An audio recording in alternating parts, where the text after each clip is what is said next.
The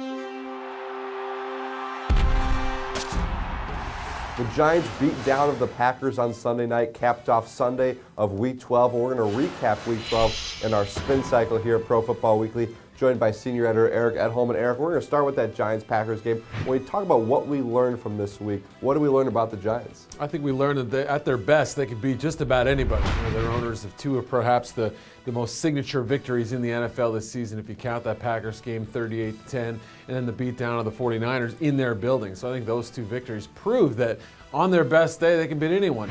But they don't always play that way. They sometimes play down to their competition. They lost to the Philadelphia Eagles. They let the Cleveland Browns go into their house and get a 2-touchdown lead. Other teams have done the same kind of thing. So, Osi Umenyiora was right when he said, we've earned this reputation of letting people realize that we're a little bit of a chaotic team right now. So, still, I don't know if we can say the Giants are ready to go on one of those runs like they did last year or back in 2007. Yeah, we're used to this Giants team having their struggles in November, but we're not used to a win like that, such a big statement win before the postseason. Usually they start to turn it out in the playoffs. Maybe they turn it out a little bit earlier this season. Going back to that same game, obviously everyone's surprised the Packers played so poorly coming off a bye. What surprised you about the way they played that game? Well, it was that they didn't go to more max protection schemes. If you look earlier in the game, the Bears were embarrassed against the 49ers. Their pass protection was horrible. They lost an offensive lineman, reshuffled things up front, and yet they still were able to protect Jay Cutler in that game because they routinely kept 6, 7, even 8 blockers home.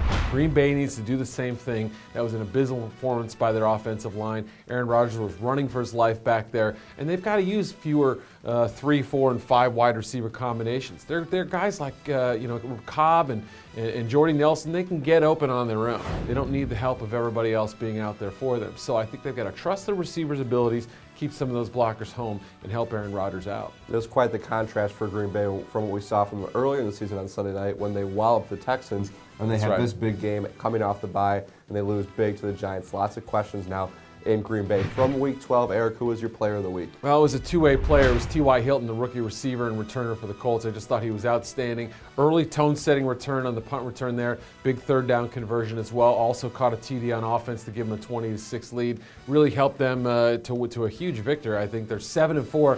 They could probably go, 2-3 down the stretch and still make the playoffs in the AFC. They've been an outstanding story, and I think Hilton is just now starting to get his due. I'd also mention Vince Wilfork from Thursday.